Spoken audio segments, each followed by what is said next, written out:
যে দোয়ায় জান্নাত ওয়াজিব হয়ে যায়। রাসূলুল্লাহ সাল্লাল্লাহু আলাইহি ওয়াসাল্লাম বলেন, যে ব্যক্তি প্রত্যেক ফরজ নামাজের পর 3 বার এই দোয়াটি পাঠ করবে, আল্লাহ পাক রব্বুল আলামিন তার জন্য জান্নাত ওয়াজিব করে দিবেন। সুবহানাল্লাহ। দোয়াটি হলো, রাদিতু বিল্লাহি রব্বা ওয়া বিল ইসলামি দীনান ওয়া বি মুহাম্মাদিন নাবিয়্যান। আমি আবারও বলে দিচ্ছি, রাদিতু বিল্লাহি রব্বা ওয়া বিল ইসলামি দীনান ওয়া বি মুহাম্মাদিন নাবিয়্যান।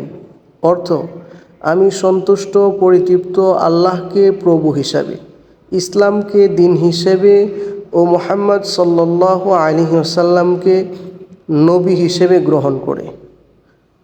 সম্মানিত দর্শক শ্রোতা, ভিডিওটি ভালো লাগলে অবশ্যই লাইক, কমেন্ট, শেয়ার করবেন এবং সাবস্ক্রাইব করতে ভুলবেন না ইনশাআল্লাহ। আসসালামু আলাইকুম ওয়া রাহমাতুল্লাহ।